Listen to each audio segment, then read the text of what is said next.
अध्यात्म विश्व विज्ञान यूट्यूब चैनल पर आप सभी का हार्दिक स्वागत समादर करते हैं। मित्रों, हम इस भारत भूमि में रहते हैं जहां अनेक प्रकार की विचारधाराएं इकट्ठा आई है।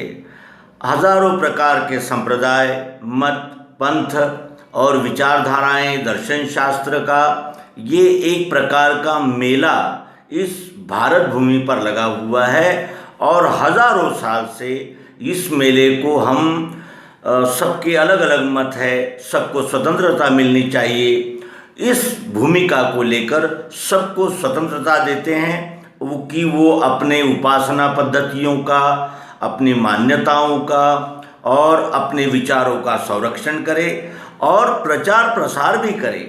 धर्मांतरण ये सभी देशों में रिस्ट्रिक्टेड है, यानी उस पर नियंत्रण है, लेकिन ये भारत ही ऐसा देश है जो धर्मांतरण करने के लिए अन्य धर्मावलंबियों को अपने देश में आमंत्रित करता है, उन्हें संरक्षण देता है, उनको सहायता देता है, उनकी मदद करता है और उन्हें भारत का सर्वोच्च उपहार, सर्वोच्च यानी सम्मान भी अर्पण करता है। और वो इसलिए करता है कि वो सेवाभावी कार्य करते हैं।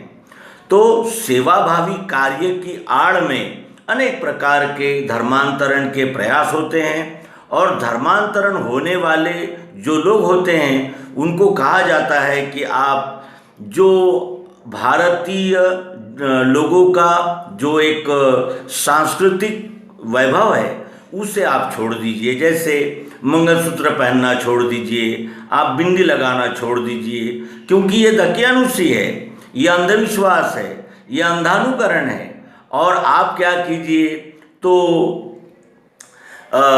यानी मांस खाइए और शराब पीजिए, क्लब में जाइए और सब कुछ कीजिए जो भी आपको करना है। केवल आपको एक विशिष्ट दिन, एक विशिष्ट प्रार्थना स्थल में आना है और क्षमा मांग लेनी है, और ईश्वर तो बड़ा दयालु है, वो सबको क्षमा कर देता है। इस प्रकार की दुरंगी चालों को चलकर आज ये भारत आधा धर्मांतरित हो चुका है और धर्मांतरित होने के बाद भी उन्होंने अपने नाम वैसे ही रखे हैं, नाम वैसे ही है और काम बदल गए हैं। और जब भी कोई धर्मांतरण करता है तो उसकी जो निष्ठा है वो बदल जाती है। जब हम विदेशियों के धर्म का अवलंबन करने लगते हैं, विदेशी धर्म को स्वीकार करते हैं, तब हम अपने ही परंपराओं से और अपने ही रीति रिवाज, सभ्यता, संस्कृति, नीतिमत्ता और जो यानी जिसे कहते हैं कि हमारे जो मानक है, नीति के मानक है, उनका ही द्वेष करना शुरू कर देते हैं। क्योंकि ये धर्मांतरित जो लोग करते हैं उनको ऐसा ही पाठ पढ़ाया जाता है जिससे वो अपनी ही मिट्टी से बैर करे, अपने ही मिट्टी का द्वेष करे और अपनी ही मिट्टी को लज्जित करे और प्रसंग आने पर अपनी ही मिट्टी के साथ गद्दारी करे। और इसके अनेक उदाहरण हमारे सामने हैं। हम विषय के गहराई में नहीं जाएंगे क्योंकि आप सब प्रबुद्ध हैं, आप सब जानते हैं। और ये परंपरा आज से नहीं चल रही है, कई वर्षों से ये खेल चल रहा है। और जब भी हम धर्मांतरण की चर्चा करने लगते हैं तो लोग कहते हैं कि आप दकियानुसी हो, अभिव्यक्ति का स्वतंत्रता नहीं है। आज विश्व एक परिवार की तरह है और आप धर्मांतरण के विरोध में हैं। तो आप धर्मांतरण के विरोध में क्यों हैं? क्योंकि धर्मांतरण ये तो अभिव्यक्ति की स्वतंत्रता है। जो जिस धर्म में जाना चाहता है, जो जिस पंथ संप्रदाय का अवलंबन करना चाहता है, उसका आपने स्वीकार करना चाहिए। क्योंकि यही तो अभिव्यक्ति की स्वतंत्रता है कि मनुष्य चाहे जिस पंथ में चला जाए, चाहे जिस संप्रदाय में चला जाए। और ऐसा कहते हुए साथ ही वो ये भी जोड़ देते हैं कि भाई हमारे संप्रदाय के लोगों की इतनी संख्या है तो हम अल्पसंख्यक है, हमको यहाँ के नागरिक कानूनों में ये छूट मिलनी चाहिए, हमें ये मिलना चाहिए, हमें वो मिलना चाहिए, हमें इस प्रकार की फैसिलिटी चाहिए। हमें अपने धर्म यानी जो सांप्रदायिक स्थल है हमारे, यानी जिसे कहते हैं कि हमारे संप्रदाय के जो परम महत्वपूर्ण जो स्थल है, उनकी यात्रा करने के लिए हमें सब्सिडी चाहिए, हमें छूट चाहिए, और ये हमारा अधिकार है क्योंकि हम आपके नागरिक भी हैं। तो पहले धर्मांतरण करो, उसके बाद अल्पसंख्याक इस नाम पर हम सुविधाएं मांगे, और फिर अगर हमको सुविधाएं नहीं दी जाए तो अंतर्राष्ट्रीय स्तर पर हम अपने ही देश को बदनाम करें और वहाँ के लोगों को ये कहे कि देखिए, धर्म के नाम पर, संप्रदाय के नाम पर भारत में कितना बड़ा द्वेष हो रहा है और कितनी बड़ी हिंसा और कितना बड़ा भेदभाव हो रहा है। इस प्रकार के यानी छल की कृत्य करके आज हमारा देश इस कगार पर पहुंचा है कि हमारे देश के कई हिस्से यानी कई स्टेट्स, कई राज्य आज टूटने के कगार पर है, और वहाँ रहने वाले लोग अपना अलग देश मांग रहे हैं। ये कितना बड़ा दुर्भाग्य है। और हम उनको ऊपर से भले ही कितना समझाए कि ये अपना देश है, ये अपनी मातृभूमि है, लेकिन वो मातृभूमि तो क्या, मातृवंदना भी नहीं करना चाहते।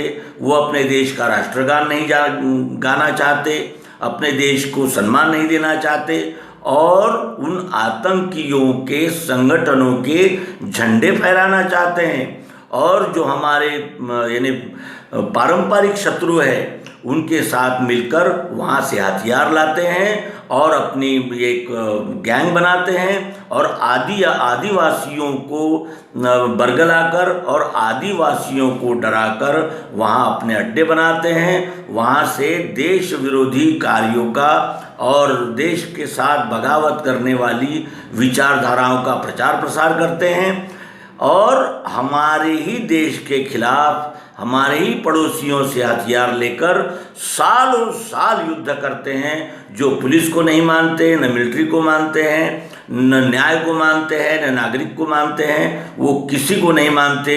वो केवल इस देश में तोड़फोड़, मारकाट और भेदभाव और एक दहशत का माहौल ही तैयार करना चाहते हैं।